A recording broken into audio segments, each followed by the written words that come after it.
Hello, Professor David here again. Guys, pay attention to this one. You're gonna like this one, guys. And this one, not only are you gonna like it, but it's full of a lot of valuable information. To another level. Let's hit it. To another level. Guys, this weekend in New York, four people randomly stabbed. You know how many stabbings are going on? Everybody's talking about gun. Guys, a knife can do just as much damage, if not more, than a gun under certain circumstances. Okay? Guys, a knife is the automatic equalizer. I tell my students that. You know how many martial artists don't really know? I mean, for real. They think they know, but you know how many of them don't know how to deal with a guy with a knife who's crazy? Because they don't practice full contact knife. They practice knife sparring, and I've seen them do it. And it's like a game. It's like we're having fun. We're twirling the knives, and we're moving, and we're juggling, and we're dancing around, and I cut you, and you cut me, and hey. Let me tell you something. Outside in the street, it ain't going down like that. The guy's mission and the guy's goal is to take the knife and plunge it into your body. That's the goal. You see, when those people got stabbed, they didn't wiggle and dance and twirl and hook and flow. They grabbed them and they stabbed the crap out of them repeatedly. Or they slashed them across their face. Or they slashed them across their throat. You see, that's the reality. And there's nothing pretty about that. There's nothing nice about that. It's real. So you got to get the art out of your head. There's a martial side and there's an art side. The art side is for competition and tournaments. The martial side is for you to save your life. So know what you're practicing when you're practicing. I have a thing called the 10 Commandments of Knife. Offense, 10 Commandments of Knife, defense. I have videos on all of this, but we'll talk about that later. Right now, I'm going to show you in this video one of the most important things you need to know when you're being attacked with a person with a knife on the defensive side. And then I'm going to show you in another video one of the most important things you need to know on the offensive side. Let me bring Kenny in. The first thing, guys, you got to understand is that you have to have 4 eyes. Now, I know these are safety goggles. So I hope when you're training with your knife, if you're using any hard plastic or anything that can damage a person's eyes permanently, wear safety goggles. Put the safety gear on. Because we're trying to teach you how to train hard, but also safely.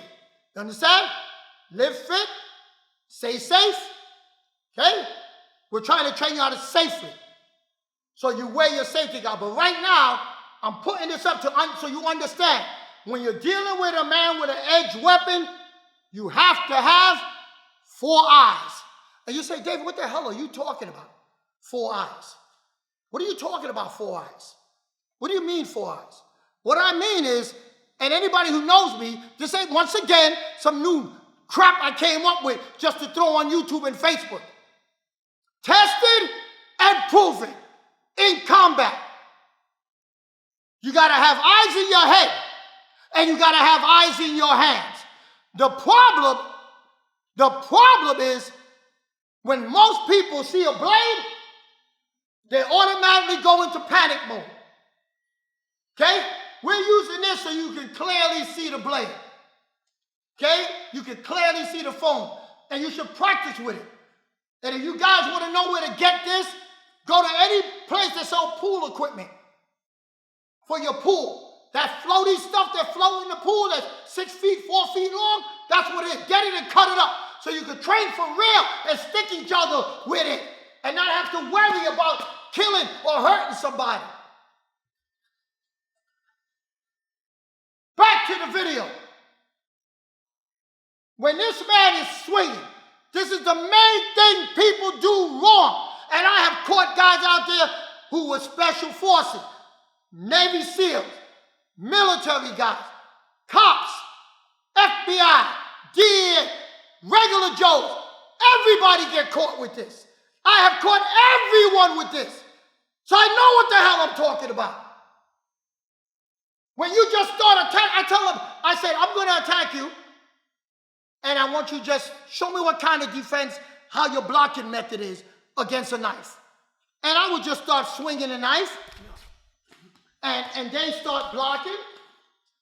They block, they do their block, whatever their block is. So everybody got a different style of blocking.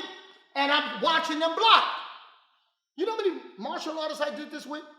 5th, 6th, 7th, Dawn, 8th, Dawn, Grandmasters, Supreme Grandmasters, the Grandmasters of the Grandmasters.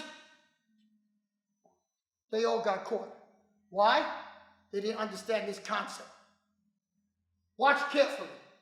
When they block, watch carefully.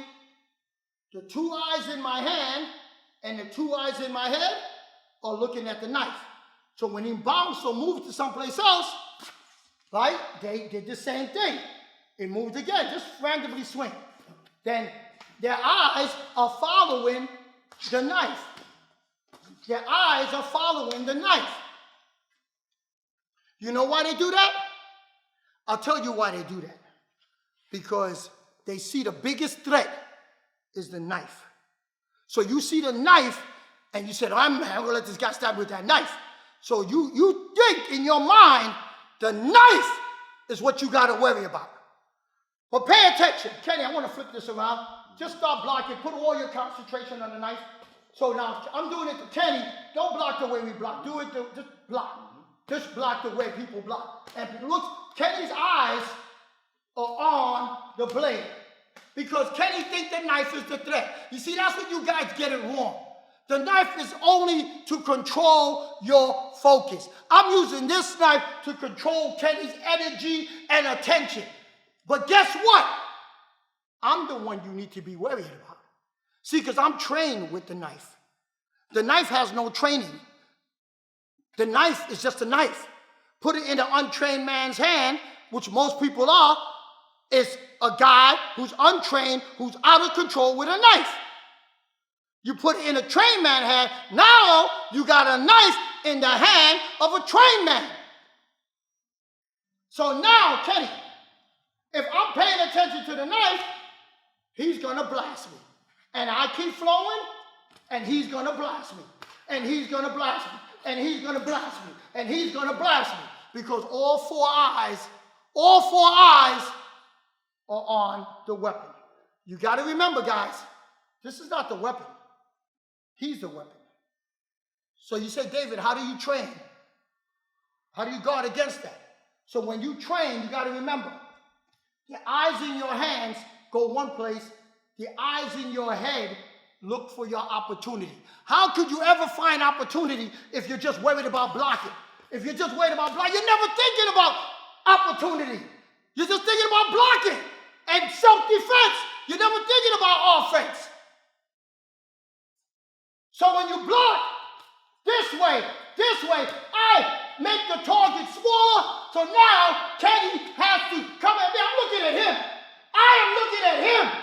When the target goes from this to this, now he has to come with me. The target is smaller. So I know where I need to block, the areas I need to cover. My hands will cover my neck because I'm not doing this. So when I make the target smaller, he has a smaller point to hit.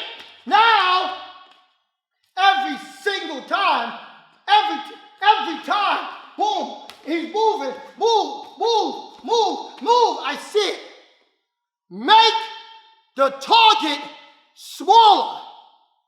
The man has to go to the smaller target. He doesn't even know it. Instinctively, when he went down and made it so smaller, I instinctively had to go down to his level. Wasn't even thinking about it. It was an automatic response. And I understand that he's the weapon, not the knife. So I gotta watch him, not the knife. I gotta watch the man. I'll show you what to do on the offensive side.